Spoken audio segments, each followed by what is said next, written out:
మనం ఫ్రీక్వెంట్‌గా వింటుంటాం. న్యూస్ పేపర్‌లో గూడా అప్పుడప్పుడు చదువుతుంటాం. మ్యూచువల్ ఫండ్స్‌లో, షేర్ మార్కెట్స్‌లో నష్టపోయి సూసైడ్ చేసుకున్నారని జెప్పేసి.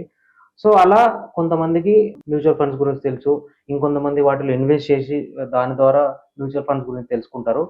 సో, ఇప్పుడు మనం కూడా మ్యూచువల్ ఫండ్స్ అంటే ఏంటి? స్టాక్ మార్కెట్స్ అంటే ఏంటి? అసలు వీటి కనెక్షన్ ఏంటి? సో, ఇలాంటి డౌట్స్‌ని మనం తెలుసుకుందామండి. దానికోసం మన దగ్గర ఉన్నారు guest doctor Anil Kumar Bachchu garu. Certified financial advisor. Sir నమస్కారం సార్. నమస్తే అండి. థ్యాంక్ యూ ఫర్ ఇన్వైటింగ్ అండి. సార్ యాక్చువల్‌గా ఇప్పుడు మ్యూచువల్ ఫండ్స్ అంటే నాలాంటి వాళ్ళకి బేసిక్‌గా ఎక్కడ న్యూస్ పేపర్స్‌లో సూసైడ్ చేసుకుంటేనో లాస్ అయ్యి షేర్ మార్కెట్‌లో డబ్బులన్నీ పోగొట్టుకున్నాడని చెప్పేసి హ్మ్. అలాంటి వరకు తెలుసుంటది. ఇంకొంతమంది ఏంటంటే స్కామ్ 1992 అని ఒక మూవీ చూసాం. స్టాక్ మార్కెట్‌లో అతను కూడా ఫేమస్ స్టాక్ యాహ్! ఎక్స్‌చేంజర్ అని చెప్పేసి. సో, ఇలాంటి వాటి కూడా తెలుస్తుంది. బేసిక్ డెఫినిషన్ ఏంటి సార్ అసలు స్టాక్స్ కానీ మ్యూచువల్ ఫండ్స్ అంటే? ఫస్ట్ థింగ్ ఏందంటే యూజువల్లీ సూసైడ్స్ ఇలాంటి అంటే స్కామ్‌లు అవన్నీ యూజువల్లీ మ్యూచువల్ ఫండ్స్‌లో జరగవు. హ్మ్. ఆహ్, స్టాక్స్‌లో దెర్ ఈస్ ఎ స్కోప్. ఎందుకంటే అక్కడ యూ డోంట్ హావ్ ఎనీబడీ అంటే అడ్వైస్ చేసేవాళ్ళు ఉండరు. మ్యూచువల్ ఫండ్‌కి, స్టాక్స్‌కి తేడా ఏందంటే స్టాక్స్‌లో యాక్టివ్ ఇన్వెస్ట్‌మెంట్. యాక్టివ్ ఇన్వెస్ట్‌మెంట్ అంటే నీ అంటే నువ్వే డిసిషన్ తీసుకొని ఏ స్టాక్స్‌లో పెట్టాలి, ఎక్కడ పెట్టాలనేది నువ్వే చేస్తున్నావు. ఓకే. వెరాజ్ మ్యూచువల్ ఫండ్స్ వచ్చేసి అది కూడా స్టాక్స్‌లో పెడతారు. హ్మ్. బట్ అక్కడ నువ్వు చేయట్లేదు. ఒక ప్రొఫెషనల్ ఫండ్ మేనేజర్ హ్మ్.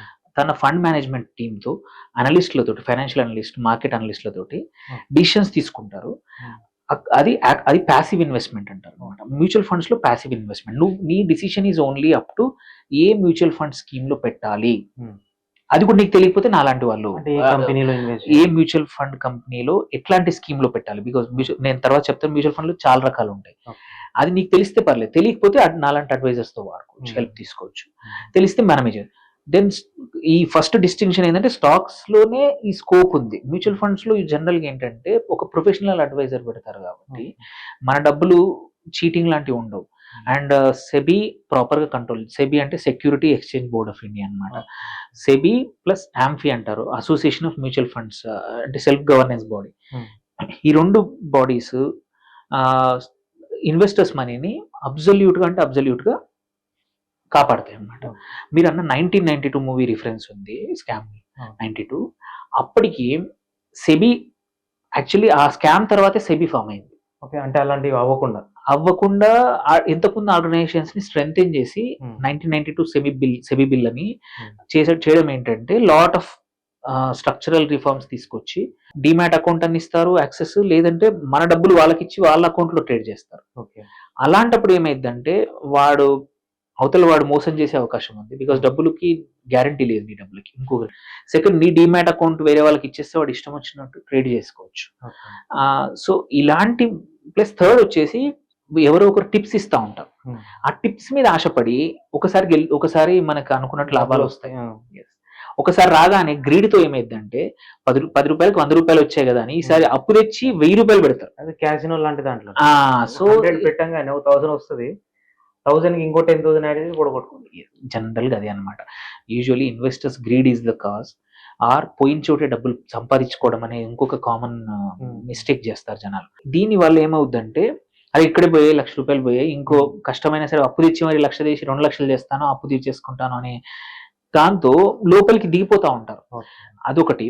అండ్ అదే పేరు లేని కంపెనీస్‌తో ఏం చేస్తారు, ఇది కంపెనీ బాగా పెరుగుద్దని టిప్ ఇస్తారు. హ్మ్. ఇట్లాంటిది 1,00,000 మందికి పంపిస్తే 50-100 మంది పెడతారో హ్మ్. ఆర్ 1000 మంది పెట్టగానే, ఆ పేరు లేని స్టాక్ రూపాయి నుంచి రూ. 2, రూ. 3 పెరగంగానే హ్మ్. అందరూ అరే! దాంట్లో నేను చాలా ఇన్వెస్ట్ పెరిగింది గదా! అని అనుకుంటారు. హ్మ్. హ్మ్. సో, రూ. 3కు, రూ. 4కి మనం కొనేసాము. ఒక రూ. 4,00,000, 3,00,000 పెట్టాము. హ్మ్. హ్మ్. పెట్టాక హ్మ్. వాడు ఆపరేటర్ ప్లే ఆపడం అంటే కొత్తగా చేయలేదనుకోండి. హ్మ్. You are stuck. నీ ఆ స్టాక్ వాడు కొనడానికి ఉండడు. అదే. సో, ఫస్ట్ థింగ్ నువ్వు ఆ రూ. 3 కొనడానికి కూడా ఉండడు. ఆబ్వియస్‌లీ పడిపోతా ఉంటది. So, okay. ఇలా మోసం జరిగి లా ఎక్కువ మటుకు మోసపోతా ఉంటారు. ఆర్ మన యాక్సెస్ ఇచ్చి మోసపోతా ఉంటారు. అండ్ ఇప్పుడు కొత్తగా ఏంటంటే అందరూ ఆప్షన్స్ అంటే ఓకే. లో ఇన్వెస్ట్‌మెంట్ కాస్ట్ హ్మ్. But high returns. Hire returns, high losses 2. హ్మ్. హ్మ్. హ్మ్. అంటే జీరో సమ్ గేమ్ మీద నడుస్తాయి. Most of the okay. Options derivatives అంటారు. హ్మ్. వెదర్ కాల్ ఆప్షన్స్ గాని, పుట్ ఆప్షన్స్ గాని, ఫ్యూచర్స్ కానీ ఫ్యూచర్స్‌లో అట్‌లీస్ట్ కొంచెం డబ్బులు ఎక్కువ అవసరం వస్తాయి. బట్ కాల్ ఆప్షన్స్, పుట్ ఆప్షన్స్‌లో హ్మ్. నీకు ఫుల్ డబ్బులు పెట్టాల్సిన అవసరం లేదన్నమాట. 5, 10 వేల్లోనే అన్ని ఆప్షన్స్ వస్తాయి. హ్మ్. సో, ఆ ప్రైస్ అప్స్ అండ్ డౌన్స్ బట్టి ఈ ఆప్షన్స్ ప్రైస్ కూడా పెరుగుతూ ఉంటుంది అనమాట. సో తక్కువ పెట్టుబడితో నాకు ఎక్కువ లాభాలు వస్తాయని, అది కూడా 1-2 సార్లు రాగానే రుచి చూడగానే పీపుల్ ఇంక్రీజ్. రిస్క్ ఆలోచించకుండా, నాలెడ్జ్ లేకుండా, మార్కెట్స్ మూవ్ అవుతున్న లాంగ్ టర్మ్ నాలెడ్జ్ లేకుండా ఆ గ్రీడ్తో పొడగొట్టుకున్నది తప్ప మళ్ళీ స్కామ్ 1992 లాంటి సిచ్యువేషన్ ఇప్పుడైతే రాదు.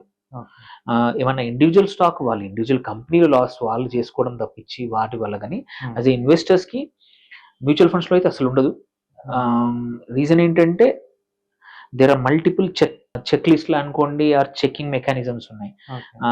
సో ఎక్కడ కొంటున్నావు అనేది, ఎందుకు కొంటున్నావు, ఎందుకంటే మ్యూచువల్ ఫండ్ మనీ అనేది ఏంటి, 1,00,000 మంది ఇన్వెస్టర్స్ ఆ కంపెనీలోని ఆ స్కీమ్ లో పెడుతున్నారు. ఆ స్కీమ్ లో డబ్బులు ఈ ఫండ్ మేనేజర్ ఫిడ్యూషియరీ డ్యూటీ అంటారు, అంటే తన డబ్బులు కాదు బట్ వేరే వారి డబ్బులు ఇంకెక్కువ జాగ్రత్తగా. సో పెట్టేప్పుడు లెట్స్ సే ఒక 10,000 కోట్లు ఉన్నాయి అందరికి కలిసి, కొత్త కంపెనీలో ఇన్వెస్ట్ చేయాలంటే మల్టిపుల్ దగ్గరలో నుంచి ఇన్పుట్స్ తీసుకొచ్చుకుంటారు. డిఫరెంట్ ఈక్విటీ రీసెర్చ్ కంపెనీస్ అనలిస్ట్లతో తీసుకొని అప్పుడే యాడ్ చేస్తారు. ఇంకొకటి ఏంటంటే ఏ స్కీమ్ కూడా మొత్తం డబ్బులు ఒక కంపెనీలో పెట్టదు, ఒక 20 నుంచి 25 స్టాక్స్ లో పెడతారు. సో కొన్నిట్లలో అంటే ఒక కంపెనీకి 8% అలొకేట్ చేస్తారు, ఒక దానికి 7%, 5%, మొత్తం కలిపి ఒక 20 నుంచి 30 స్టాక్స్ లో పెడతారు మినిమం. నువ్వు ఏదైనా రాంగ్ పిక్ అయినా 1-2 స్టాక్స్ పోతాయి, తగ్గిపోవచ్చు. స్టిల్ నీ 100 రూపాయలు పెట్టింది 20 రూపాయలు అవ్వదు, అయితే 96, 94, ఎందుకంటే రెండు పడిపోయినా మిగిలిన లాగుతాయి. సో 30లో అన్ని బ్యాడ్ అయ్యే సిచ్యువేషన్ ఎప్పుడు వస్తుందంటే మొన్న కోవిడ్ లాంటి సిచ్యువేషన్, ఏదైనా యుద్ధం లాంటిది సడన్ గా ఇండియాకి, ఏదైనా ఎకానమీలో వర్స్ట్ అంటే ఎక్స్పెక్ట్ చేస్తున్న పొలిటికల్ న్యూస్ బదులు వేరే రాంగ్ వచ్చింది, గవర్నమెంట్స్ మారడం, అట్లాంటివి ఏమన్నా క్రైసిస్ మేజర్ అయితే తప్ప మొత్తం మార్కెట్ అంటూ బ్రాడ్ మార్కెట్ పడిపోదు. సో జనరల్ సిచ్యువేషన్ ఏమవుద్ది, ఏదో ఒక ఇండస్ట్రీ, ఒక sector might get affected. So అన్ని ఒకేసారి అవ్వడం కష్టం అనమాట. అందుకోసమే మ్యూచువల్ ఫండ్స్ లో డైవర్సిఫైడ్ పోర్ట్ఫోలియో ఉంటుంది. సో పడిపోవడం అనేది ఆ రేంజ్ లో పడిపోదు. వెరాజ్ స్టాక్స్ లో ఏంటి, నువ్వు ఎంత మంచి టైం ఉన్నా నీకు 5 నుంచి 10 వరకే నువ్వు స్టాక్స్ ని ట్రాక్ చేయగలుగుతావు. నీ సొంతగా అంటే లాంగ్ టర్మ్ ఇన్వెస్టర్ అయితే తనకి అనుభవం ఉన్నా దెర్ ఇస్ ఆల్వేస్, అంటే ఒక 10 తర్వాత కష్టం. ఇది నువ్వు 10-15 కంపెనీలని నీ జాబ్ చేస్తూ నీ బిజినెస్ చేస్తూనే ఇన్వెస్ట్మెంట్స్ కూడా ట్రాక్ చేయాలి. అదే ఫుల్ ఫ్లెడ్జ్ గా అయితే ఎస్ నీ జాబే అది, నీ దగ్గర డబ్బులు సరిపడా ఉన్నాయి, దాన్ని ఇన్వెస్ట్ చేస్తున్నా అది వేరే థింగ్. బట్ జనరల్ గా మామూలు పాపులేషన్ కి ఏంటంటే అందరికి టైం సరిపోదు. అలాంటి వాళ్ళకి, టైం లేని వాళ్ళకి mutual funds or passive investment అనమాట. ఇప్పుడు నాకు అర్థమైంది ఏంటంటే సార్, ఇప్పుడు నా దగ్గర కొన్ని డబ్బులు ఉన్నాయి, అది నేను డెబ్యూ అంటే కొత్త కాబట్టి నేను షేర్ మార్కెట్లో పెడితే లాస్ అయ్యే అవకాశాలు ఎక్కువ ఉంటాయి. సో ఒక మ్యూచువల్ ఫండ్స్ బెస్ట్ కంపెనీ, ఒక రివ్యూస్, ఫీడ్బ్యాక్ అవన్నీ తీసుకొని మంచి కంపెనీలో పెట్టుకుంటే వాళ్ళు నా మనీని వాళ్ళు ఇన్వెస్ట్ చేస్తారు. వాళ్ళు ప్రతి మ్యూచువల్ ఫండ్ కంపెనీలో కూడా స్కీమ్స్ అని ఉంటాయి. ఈ స్కీమ్స్ కూడా ఎట్లా అంటే ఈక్విటీ మ్యూచువల్ ఫండ్స్ అని, డెట్ మ్యూచువల్ ఫండ్స్ అని, హైబ్రిడ్ మ్యూచువల్ ఫండ్స్ అని, 3 రకాలు బ్రాడ్ గా. మళ్ళీ ఈక్విటీలో కూడా చాలా రకాలు ఉంటాయి. లాంగ్ టర్మ్ కోసం, షార్ట్ టర్మ్ కోసం, అంటే లార్జ్ క్యాప్ ఫండ్స్ అని ఉంటాయి, మిడ్ క్యాప్ ఫండ్స్ అని ఉంటాయి, స్మాల్ క్యాప్ అని ఉంటాయి, మల్టీ క్యాప్ అని ఉంటాయి. ఇవన్నీ ఏంటంటే ఇన్వెస్టర్ కి ఎటువంటి రిస్క్ ప్రొఫైల్ కావాలి, అంటే అతనికి అదే మనీ మీద డిపెండ్ అయి ఉన్నారా, ఆ మనీ లాస్ అయినా ఇబ్బంది లేదా, ఆర్ లాంగ్ టర్మ్ కి పెడుతున్నారు అనుకోండి ఎక్కువ అవసరం లా.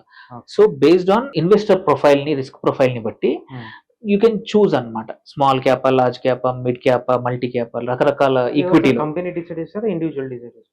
మనం డిసైడ్ చేసుకోవాలి. స్కీమ్ వరకే మనది. ఏది, ఏ కంపెనీ, ఏ మ్యూచువల్ ఫండ్ కంపెనీ, ఏ స్కీమ్ అనేది ఇన్వెస్టర్ డిసైడ్ చేసుకోవాలి. ఒకసారి ఆ స్కీమ్ లో పెట్టాక ఆ డబ్బుల్ని ఏ కంపెనీలో పెట్టేది అనేది ఆ స్కీమ్ యొక్క ఫండ్ మేనేజర్, ఆ మ్యూచువల్ ఫండ్ స్కీమ్ ఏదైతే ఉందో ఆ ఫండ్ మేనేజర్ డిసైడ్ చేస్తారనమాట. అందులో మనకి ఎటువంటి సేవ్ ఉండదు. అందుకే ఎటువంటి కంపెనీస్ లో ఇన్వెస్ట్ చేస్తారు, వాళ్ళ వ్యూ ఏంటి, ఇవన్నీ ఎందుకు చేస్తారంటే ఏంటంటే యూజువల్లీ లార్జ్ క్యాప్స్ కి పెద్ద కంపెనీలు కాబట్టి they are market leaders in their industry. Banks అనుకోండి, SBI, HDFC, ICICI, they are already big companies. వాళ్ళకి వేల బ్రాంచెస్ ఉన్నాయి, అంతా ఉంది, మార్కెట్ షేర్ ఉంది. అంత తొందరగా ప్రైస్ పడిపోదు, ప్రైస్ పెరగదు, relatively they are stable company. ఇప్పుడు పెద్ద పడవ తొనకదన్నట్టే పెద్ద కంపెనీ కాబట్టి they have established themselves. So large caps stable, వాటికన్నా కొంచెం volatility, ups and downs mid cap, దీనికన్నా ఎక్కువ స్మాల్ క్యాప్, దీనికన్నా ఎక్కువ ఇంకా వోలటిలిటీ ఉండే మైక్రో క్యాప్స్. ఇవి ఎందుకు చెప్పానంటే ఇన్వెస్టర్స్ కూడా ఎవరికైతే లైక్ ఎగ్జాంపుల్ నీకు ఇవాళ నీకు ఒక ఎంత ఉండాలి, 1,00,000 రూపాయలు నేను అనుకున్నాను, నాకు 1 yearలో అవసరం. ఇప్పుడు ఇది విన్నాక మీరు స్మాల్ క్యాప్ లో పెట్టలేము, అప్స్ అండ్ డౌన్స్ ఎక్కువ ఉన్నాయి, షార్ట్ టర్మ్ లోనే ఉంటాయి apps and downs. So ideally ఏం చేస్తాం అప్పుడు, లార్జ్ క్యాప్ లో పెడతాం. అదే నాకు ఇప్పుడు పెడుతున్న డబ్బులు 1,00,000 రూపాయలు ఉన్నాయి, ఒక 4-5 సంవత్సరాల వరకు నాకు అవసరం లేదు. You can go to mid caps. Apps and downs ఉన్న షార్ట్ టర్మ్ లో అప్స్ అండ్ డౌన్స్ ఉంటాయి. ఏ కంపెనీ అయినా ఏ మ్యూచువల్ ఫండ్ వాళ్ళు పెట్టి మిడ్ క్యాప్స్ లో పెట్టినా రికవర్ అయిపోతుంది వర్స్ట్ కేసులో కూడా. మీకు అసలు అవసరం లేదు ఇప్పుడు డబ్బులు, స్మాల్ క్యాప్ లో పెట్టుకోవచ్చు కావాలంటే, ఎందుకంటే యూ డోంట్ నీడ్ మనీ. అంటే దిస్ ఎగ్జాంపుల్, ఇది only example profile. So this way ఈ దీనివల్ల నీ రిస్క్ బట్ని నాకు అసలు మార్కెట్ నేను పెట్టిన డబ్బులు ఎప్పుడు పైనే ఉండాలి అనుకున్నాం అనుకో, లార్జ్ క్యాపే డిస్ట్రిక్ట్ చేయాలి. ఇంకా రిస్క్ అవర్స్ ఉంటారు, అంటే నాకు ఎఫ్డి రిటర్న్స్ వచ్చినా చాలు, అప్పుడు వాళ్ళు ఈక్విటీ మ్యూచువల్ ఫండ్స్ వదిలేసి డెట్ మ్యూచువల్ ఫండ్కి వెళ్ళొచ్చు, or hybrid mutual fund. Debt ఏంటంటే బాండ్స్, అంటే ఎఫ్డికి రిటర్న్ గవర్నమెంట్ బాండ్సే కానీ కార్పొరేట్ బాండ్స్ కానీ వీటిలో పెట్టే డబ్బుల్ని పెట్టే మ్యూచువల్ ఫండ్స్ ని డెట్ అంటారు. ఇక్కడ రిస్క్ అసలు ఉండదు జనరల్ గా, అంటే తక్కువ, చాలా తక్కువ రిస్క్, ప్రాఫిట్స్ కూడా తక్కువ ఉంటుంది, రిటర్న్స్ కూడా తక్కువ ఉంటాయి. మీకు బ్యాంక్ ఎఫ్డికి దగ్గరలో ఉంటాయి, లేకపోతే బ్యాంక్ ఎఫ్డికి కొంచెం ఒక 0.5 నుంచి 1.5% వరకు ఉండొచ్చు. అందులో కూడా ఒక 15-20 రకాల డెట్ మ్యూచువల్ ఫండ్స్ ఉంటాయి. సో యూజువల్లీ ఏంటంటే లార్జ్ సమ్స్ పెట్టుకునే వాళ్ళకి, ఏదన్నా ప్రాపర్టీ కొన్నప్పుడు, ఏమైనా డబ్బులు వచ్చినప్పుడు కంపెనీస్ అకౌంట్స్ లో ఎప్పుడు డబ్బులు ఉంటాయి, ఒకటి ఖాళీగా పెట్టుకునే కన్నా డెట్ మ్యూచువల్ ఫండ్ లో పెడితే ఏ రోజైనా తీసుకోవచ్చు, లాక్ ఇన్ పీరియడ్స్ ఉండవు. ఎఫ్డి అయితేనేమో నువ్వు 3 నెలలని 6 నెలలని లాక్ చేస్తావు, బ్రేక్ చేస్తే 1% ఇంట్రెస్ట్ తక్కువ ఇస్తారు, ఇవన్నీ ఇబ్బందులు ఉండవు అనమాట. అండ్ సో చాలా మంది కరెంట్ అకౌంట్ ఉన్న వాళ్ళు, డబ్బులు ఉన్న వాళ్ళు, ఎక్స్ట్రా డబ్బులు ఉన్న వాళ్ళు అందులో పెట్టుకుని ఏ రోజైనా వాడుకోవచ్చు. లాంగర్ టర్మ్ పెట్టుకునే వాళ్ళు ఈక్విటీ. ఈ రెండింటి మధ్యలో నాకు తెలియదు అన్నప్పుడు ఈక్విటీ హైబ్రిడ్ అనొచ్చు, హైబ్రిడ్ ఫండ్స్ లో ఏంటంటే కొంచెం portion of investment of that scheme ని డెట్ లో పెడతారు, కొంచెం ఈక్విటీస్ లో పెడతారు.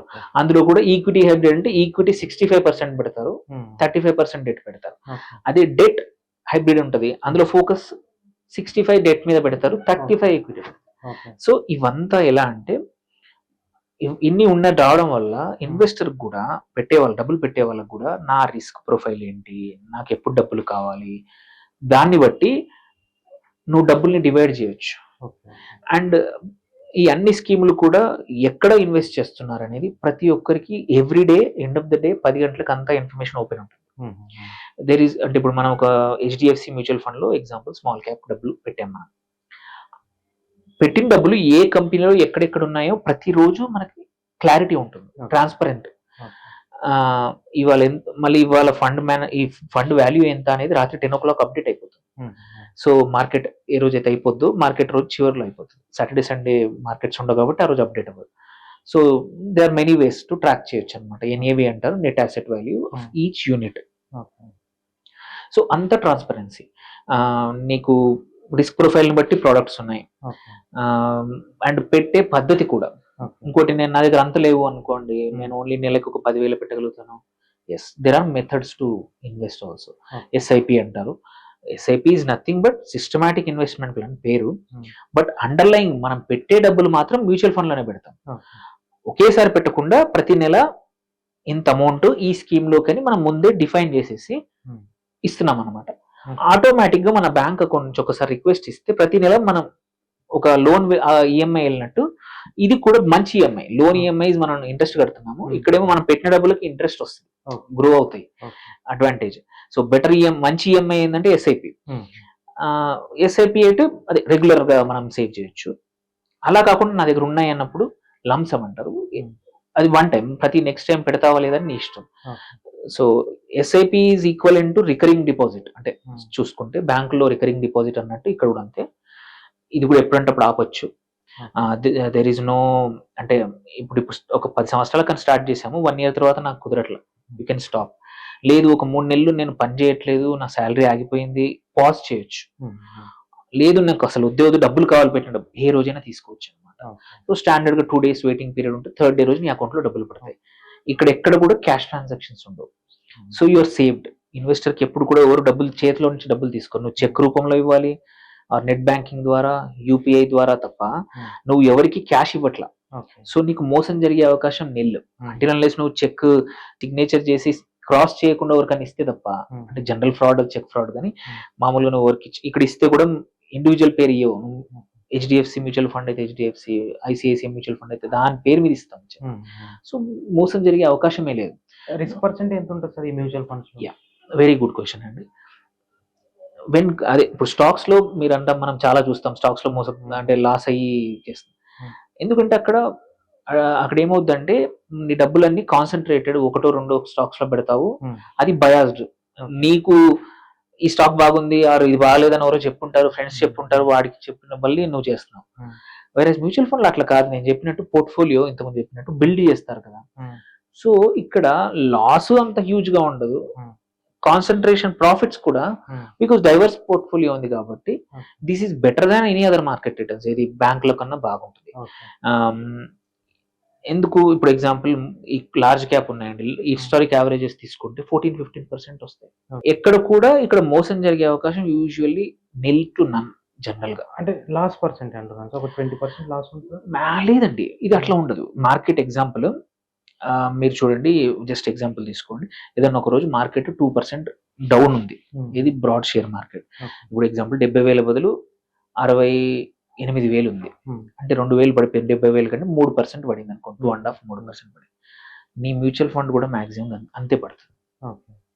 అదే నువ్వు స్టాక్స్ ఉన్నాయి అనుకోండి, ఒక 3 స్టాక్స్ ఉన్నాయి, నీ 3లో 2 ఫెయిల్ అయ్యాయి, అదే ఒక స్టాక్ 10% పడిపోయిందని నీ పోర్ట్ఫోలియో కూడా 10% పడిపోతుంది.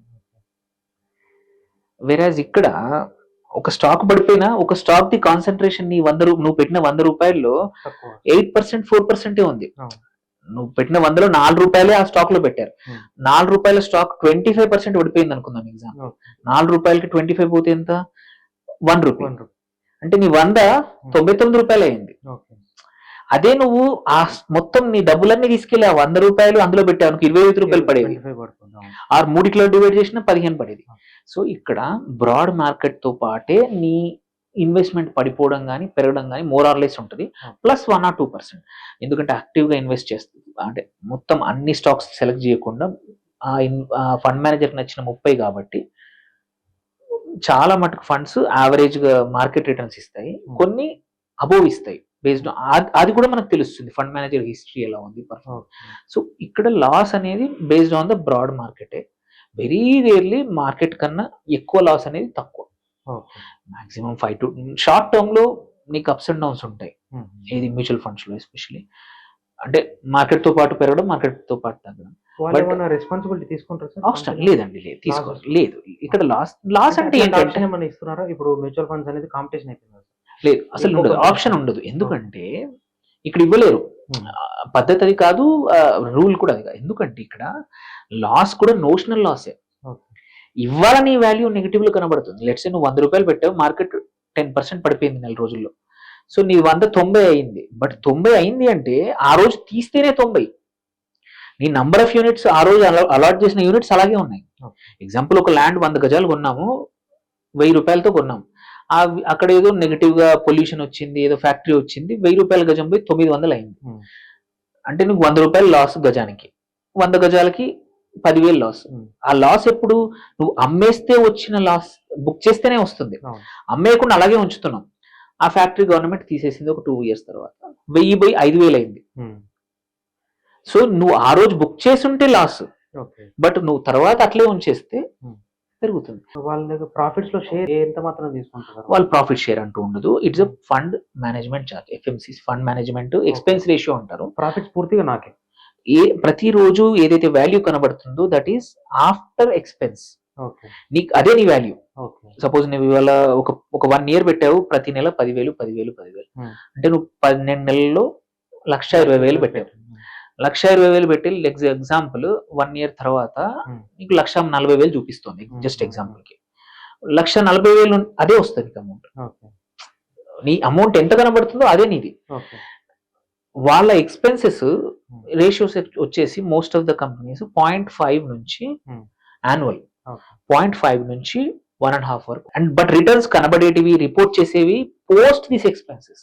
సో ఇక మళ్ళీ నువ్వు లెక్క పెట్టాల్సి అది కనబడుతున్న వాల్యూవే నీకు వచ్చే returns. And this is more or less standard. Usual ఏమైందంటే ఫండ్ కింద ఎక్కువ డబ్బులు ఉన్నాయనుకోండి, యూజువల్లీ ఎక్స్పెన్సెస్ తగ్గుతూ ఉంటాయి. సెబీ అది కూడా లిమిట్ చేస్తుంది. నువ్వు 10,000 కోట్ల స్కీమ్ వరకు ఇంత ఎక్స్పెన్స్ రేషియో ఉండాలి. 10,000 దాటితే, ఎందుకంటే అమౌంట్ పెద్దగా అవుతుంది కాబట్టి పర్సంటేజ్ లో even 0.5 is a bigger amount for management అనమాట. అండ్ అందుకోసమే ఆ ఎక్స్పెన్స్ రేషియో మీద కూడా కంట్రోల్ ఉంది. అండ్ నీకు తెలుసు ప్రతి ఈవెన్ ఎక్స్పెన్స్ రేషియో కూడా డిక్లేర్ చేసి ఉంటుంది, దాచిపెట్టేది ఏం లేదు. మీరు ఈ వెబ్సైట్స్ లో చూస్తే HDFC large cap fund are ICICI large cap fund పక్కన రిటర్న్స్ తో పాటు ఎక్స్పెన్స్ రేషియో అనే కూడా కాలం ఉంటుంది. ఆ కాలం లో చూసుకోవచ్చు. బట్ ఎక్స్పెన్స్ రేషియో కన్నా ఆ ఫండ్ ఆ కేటగిరీ యావరేజ్ కన్నా ఎంత ఎక్కువ ఇస్తుందని చూసుకోవాలి. సరే, ఇప్పుడు నేను నాదో కంపెనీ పెట్టాను రీసెంట్ కొత్తగా. సో దాన్ని నేను అందులో లిస్ట్ చేయాలనుకుంటే ఈ ఐపీఓస్ అని అంటారు కదా సార్. సో అట్లా లిస్ట్ చేయాలనుకుంటే ప్రాసెస్ ఏముంటుంది సార్?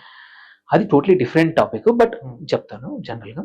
అక్కడ ఏంటంటే లిస్టింగ్కి వెళ్ళాలి అంటే కంపెనీకి లాట్ ఆఫ్ రిక్వైర్మెంట్స్ ఉంటాయి. స్టాక్ ఎక్స్చేంజెస్, బిఎస్సి కానీ ఎన్ఎస్సి కానీ నీకు క్వైట్ ఫ్యూ అంటే అది ఏమంటారు కంటిన్యూస్ గా 3 years ప్రాఫిట్ అని, మళ్ళీ నీ బిజినెస్ మోడల్ కరెక్ట్గా ఉండాలి, నీ ఆడిటింగ్ కరెక్ట్ అవ్వాలి, నువ్వు కార్పొరేట్ గవర్నెన్స్ కరెక్ట్ ఉండాలి, నీ టీమ్ బోర్డ్ మెంబర్స్ కానీ they are set of norms, huge set of norms.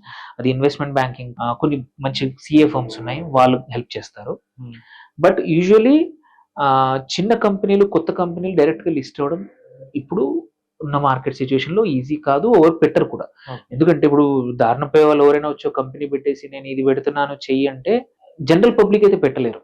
అలా కాకుండా angels, private equity, venture capital, ఈ ఎన్విరాన్మెంట్ సపరేట్ ఉందన్నమాట. స్టార్ట్అప్. సో ఒక స్టార్ట్అప్ గా పెట్టి కొన్ని రోజులు ప్రూవ్ చేసి నీ రెవెన్యూస్, ప్రాఫిట్స్, నీ ప్రోడక్ట్ కానీ సర్వీస్ కానీ కరెక్ట్ గా చేసి నీ కస్టమర్స్ ని కరెక్ట్ చేసి మార్కెట్ రెప్యుటేషన్ తెచ్చుకొని ఈ డేటాను బట్టి 3-4 years తర్వాత నువ్వు లిస్టింగ్ కొన్ని కంపెనీస్ లిస్టింగ్ వస్తాయి. అందులోంచి మళ్ళీ మ్యూచువల్ ఫండ్స్ కి మ్యూచువల్ ఫండ్స్ తర్వాత మ్యూచువల్ ఫండ్ కంపెనీస్ వాళ్ళ ఇష్టం. జనరల్ గా వాళ్ళు వీళ్ళు ఇప్పుడు మనం యాజ్ ఎ కంపెనీ ఓనర్ మనం 100 చెప్పొచ్చు, బట్ ఇన్వెస్టర్స్ కానీ same mutual fund is a institutional investor.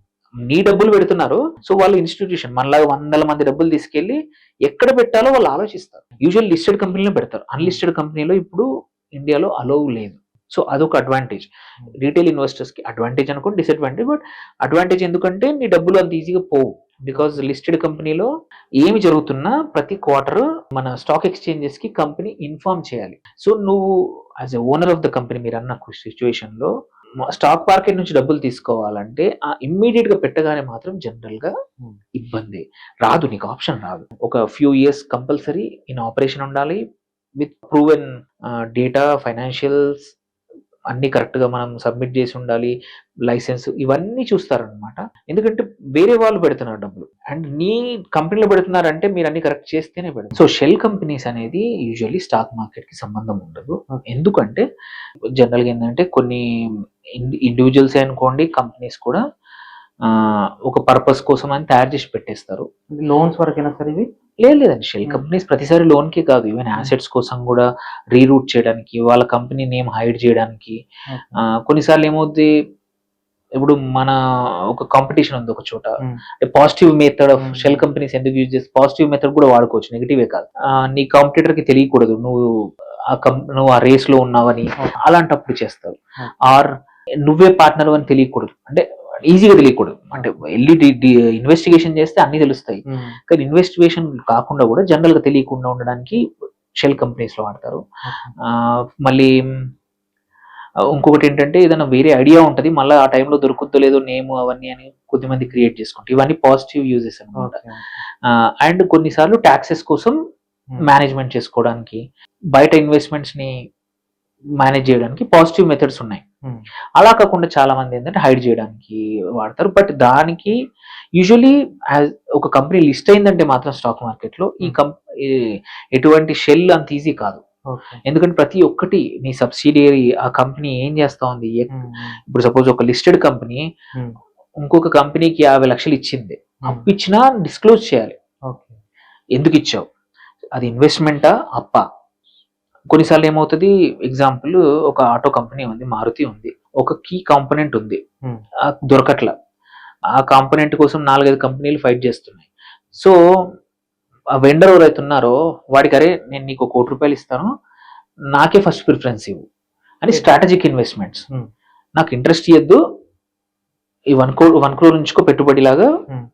నేను నాకు 2 years 3 years తర్వాత ఇచ్చేద్దు, Hmm. అంతవరకు నేను నీకు ఇస్తున్నాను. Okay. దీనివల్ల నాకు so it strategic investment. Okay. ఒక కంపెనీ ఉంది, మేబీ ఇది నాకు కాంపిటీషన్ అవ్వచ్చు, వీడు పెరగచ్చు అని ఇంకొద్ది మంది స్ట్రాటజిక్ ఇన్వెస్ట్మెంట్ చేస్తారు. అదా లేకపోతే వెండర్ ఫైనాన్సింగ్, వాడు మంచి ప్రోడక్ట్ ఇస్తాడు కదా, దాని దగ్గర డబ్బులు లేవు, సో వాడికి ఫైనాన్సింగ్ చేయడం కానీ. అందుక ప్రతి ఈ చిన్న ట్రాన్సాక్షన్స్ కూడా, నువ్వు సడన్ గా ఒక 2 కోట్లు 5 కోట్లు ఎంతో కొంత అప్పు తెచ్చుకున్నావు, అవి కూడా ప్రతి ఒక్కటి లిస్ట్ అయితే నువ్వు స్టాక్ మార్కెట్స్ లో నువ్వు ఫైల్ చేయాలి, ఇన్ఫర్మేషన్ ఇవ్వాలి. అందుకోసం shell companies for listed companies అంత ఈజీ కాదు. అందుకే మీరు చూస్తే పొలిటికల్ కానీ షేడీగా ఉండే బిజినెస్లు కానీ వాళ్ళు చేయగలుగుతారు, బట్ వాళ్ళందరూ కూడా లిస్టెడ్ కంపెనీస్ కాదు. అన్లిస్టెడ్ కంపెనీస్ లోనే ఈ షెల్ కంపెనీస్ గొడవలు కానీ కాంట్రాక్టింగ్ దాంట్లో కానీ వస్తాయి. But they are not usually related to stock market direct సంబంధం ఉంటుంది. సింపుల్ స్టేట్ గా చెప్పండి సార్ దీనికి. నేను ఒక మంత్లీ శాలరీ ఎంప్లాయ్ అనమాట, నాకు 50,000 ఇన్కమ్ వస్తుంది. సో నేను కొంచెం సేవింగ్స్ని, నాకు 3 ఆప్షన్స్ కనబడుతున్నాయి. ఒకటి ల్యాండ్, 2 గోల్డ్, ఇంకోటి మ్యూచువల్ ఫండ్స్ ఆర్ స్టాక్స్ అనుకోండి. ఏది బెటర్ సార్ మూడిట్లో? ఏది బెటర్ అనేది ఇట్స్ లైక్, అంటే ఇప్పుడు 4 ఫ్రూట్స్ పెట్టి ఏది బెటర్ అనేది, అన్ని ఫ్రూట్సే. సో ఇక్కడ అందుకే ఎక్కువ రిటర్న్స్ అని ఏం లేదండి. ఇట్స్ ఆల్ అబౌట్ నీ టైం హొరైజన్, నీ రిస్క్ ప్రొఫైల్, నీ పాస్ట్ ఎక్స్పీరియన్స్, అండ్ నీ టైం ఫర్ ఆ ఇన్వెస్ట్మెంట్ గ్రో అవుతుందా లేదని తెలియడం. నీకు టైం ఉందండి, మార్కెట్ స్టడీ, షేర్ లో పెట్టండి, స్టాక్స్ లో పెట్టండి, and that to long term కి. షార్ట్ టర్మ్ లో ట్రేడ్ చేస్తాను నాలెడ్జ్ ఉందంటే చేసేసుకోండి. అలా కాదు, నాకు సఫిషియంట్ క్యాపిటల్ ఉంది, ఎక్కువ అమౌంట్ ఉంది, ఆ ఏరియా నాకు గురించి ఐడియా ఉంది, బాగా పెరుగుతుందని నేను విన్నాను. ఎందుకంటే ల్యాండ్ కూడా దెర్ ఇస్ నో యూనిఫార్మిటీ, కొన్ని చోట్ల పెట్టింది వాల్యూ కూడా తగ్గిపోతుంది.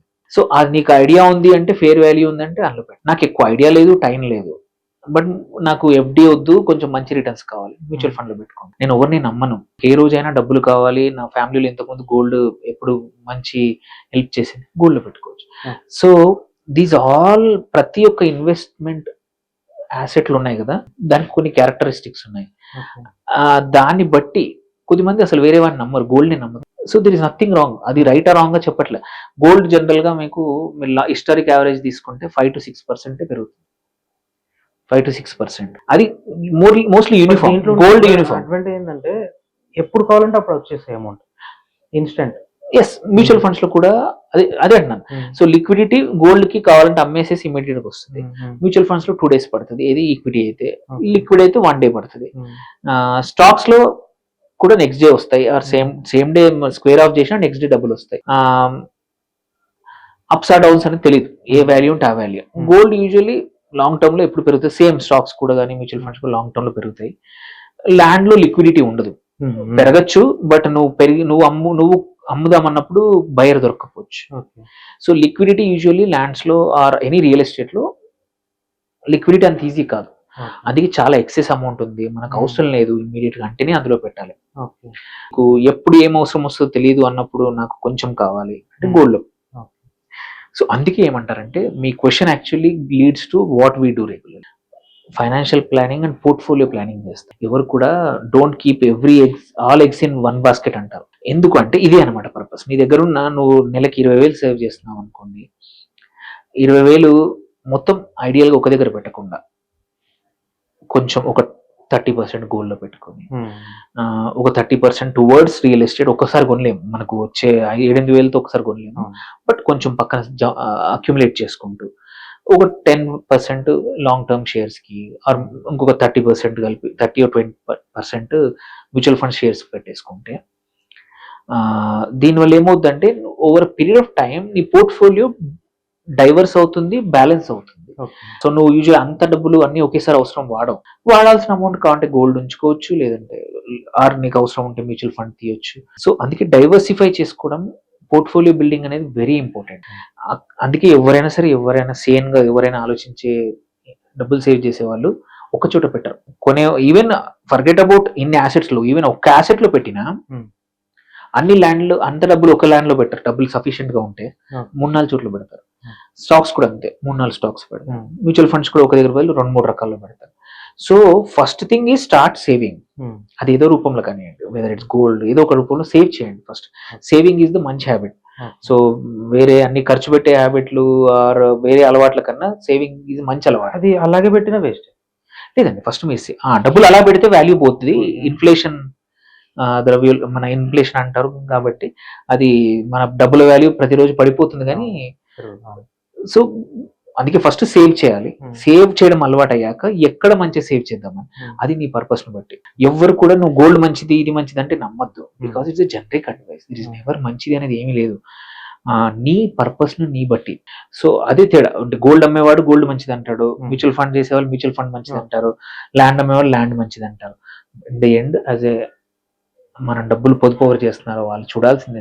నాకు ఎప్పుడు కావాలి డబ్బులు, నేను ఎంత రిస్క్ తీసుకోగలుగుతాను, ఈ డబ్బులు ఎందుకు సేవ్ చేస్తాను. రిటైర్మెంట్ కోసం వాడుతున్నారండి. గోల్డ్ ఎందుకు కొంటాను? గోల్డ్ 6% పెరుగుతుంది. నీకు రిటైర్మెంట్ కోసం నెలకు 10,000 సేవ్ చేద్దాం. Put it in stocks or mutual fund, మర్చిపోండి పెట్టేసి. అట్లని చెప్పి రిటైర్మెంట్ కోసం పెట్టిన డబ్బులు ల్యాండ్ లో పెట్టావనుకో, ఆ టయానికి ల్యాండ్ ఎవడన్నా కబ్జా చేస్తాడో తెలియదు, అమ్మచ్చలేదు తెలియదు, 10% అందులో పెట్టేసి. అలా కాదు, నేను ఒక 15 ఏళ్ళకి మా బాబుకు పాపకు ఒక ల్యాండ్ ఇద్దాం అనుకుంటున్నాను, కొనండి ల్యాండ్. సో నాకు బిజినెస్ ఉంది, నాకు ఏ రోజైనా డబ్బులు అవసరం పడతాయి, నేను స్టాక్స్ లో పెడితే ఒక రోజు పడిపోయినప్పుడు అమ్మలేను, గోల్డ్ కొనుక్కోండి కొంచెం. సార్ ఇంటర్నల్ లీక్స్ అనేవి ఉంటావు సార్? యూజువల్ అవి అంటే ఇంటర్నల్ లీక్స్ అనేది జనరల్ గా నార్మల్ పెరుగుద్ది, దేని మీద అది అలాంటివి ఉండవండి. అలా ఉండేటివన్నిటిని నేను చెప్పాను కదా, ఫ్రాడ్ ఆపరేటర్స్ అని ఉంటారు. వాళ్ళు డిసైడ్ చేసుకుంటారు అనమాట, ఒక 50 మంది కలిసి, అరే మన అందరము ఈ స్టాక్ ని లేపేద్దాం. వాళ్ళు ముందే కొనేసి పెట్టుకొని ఉంటారు, ఆర్ ఎంటర్ అవుతారు, వాళ్ళందరితో పాటు ఎంటర్ అవుతారు, ఒక చోట వరకు లేపేసి వాళ్ళు ఎగ్జిట్ అయిపోతారు. తర్వాత కొనేవాడు ఉంటాడు. నువ్వు నీ దగ్గర స్టాక్స్ ఉంటాయి. మోసం అంటే ఏమంటే మోసమే, కానీ నీ దగ్గర 1000 షేర్లు 2 షేర్ల XYZ కంపెనీ ఉంటాయి, కొనేవాడు ఉండడు. 5 ఏళ్ళు అవుద్ది 10 ఏళ్ళు అవుద్ది, ఆ కంపెనీ కూడా ఉంటుందో పోద్దో తెలియదు ఆ టైం లోపల, బట్ నీ దగ్గర స్టాక్స్ ఉంటాయి ఎందుకంటే నువ్వు మోసపోయి కొనుక్కున్నా. అది అండ్ ఇంటర్నల్ ఇన్సైడ్ ఇన్ఫర్మేషన్ అనేది ప్రతిదీ ట్రాక్ అవుతుంది. సెబీ వెరీ సీరియస్ గా తీసుకుంటది.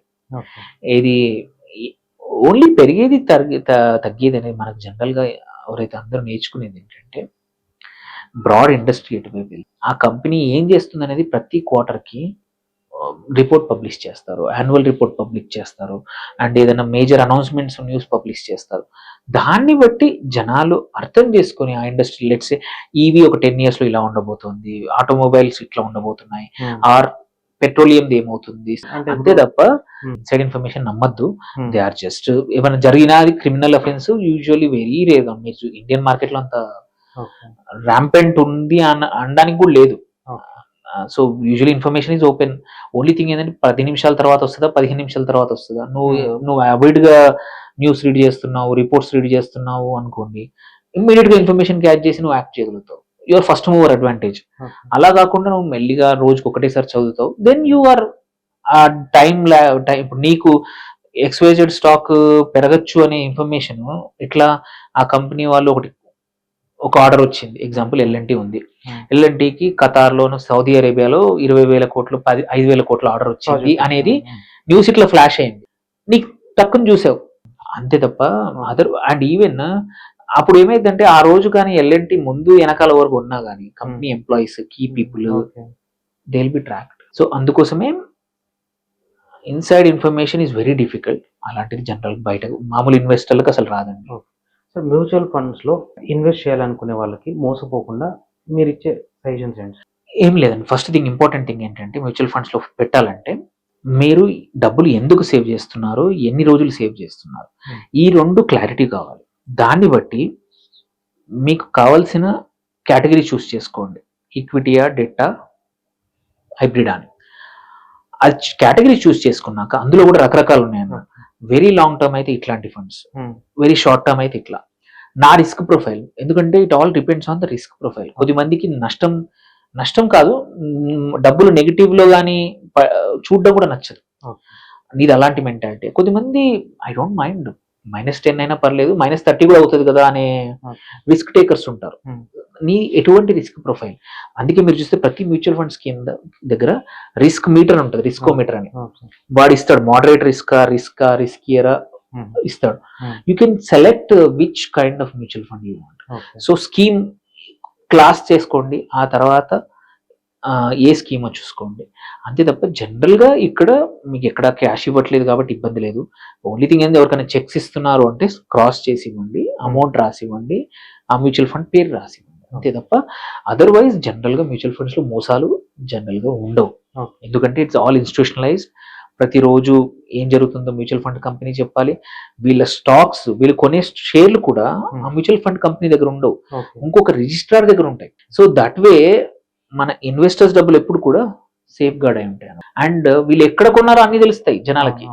అప్పుడు సపోజ్ ఇప్పుడు ఎస్ బ్యాంక్ లాంటి స్పెక్యులేటివ్ స్టాక్ ఏదన్నా స్కామ్ జరుగుతున్న, అది న్యూస్ లో ఉన్న, నెగిటివ్ న్యూస్ లో ఉన్న స్టాక్ లో పెట్టారనుకోండి, అందరు క్వశ్చన్ చేస్తారు నువ్వు ఎందుకు పెట్టావని ఫండ్ అని.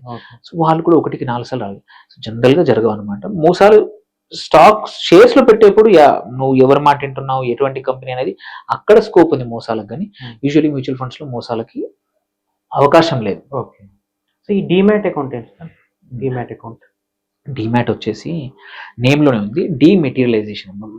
బేసికలీ మెటీరియల్, ఇంతకు ముందు ఫిజికల్ షేర్స్ ఉంది ఆర్ ఫిజికల్ పేపర్స్ ఉండేవి మ్యూచువల్ ఫండ్స్ కానీ, లాట్ ఆఫ్ ఇన్వెస్ట్మెంట్స్ కి, బాండ్స్ కానీ అన్నింటికి నీకు ఫిజికల్ సర్టిఫికేట్స్ పంపించేవాళ్ళు. సో డీమ్యాట్ అంటే డిమెటీరియలైజ్డ్. అవి కాకుండా ఎవ్రీథింగ్ హ్యాపెన్స్ డిజిటల్లీ అనమాట. నీవన్నీ కూడా నీ డీమ్యాట్ అకౌంట్ లో స్టోర్ అయి ఉంటాయి అనమాట. సో డిజిటల్ లో స్టోర్ అయి ఉంటాయి, which is link to your pan card, currently Aadhaar card, నీ ఫోన్ నంబర్, ఈమెయిల్ ఐడి అన్ని లింక్ అయి ఉంటాయి. ట్రేడింగ్ అకౌంట్ లింక్ అయి ఉంటుంది. ట్రేడ్ చేసినవి ఇంట్రాడే అనుకోండి డిమాట్ లోకి రావు.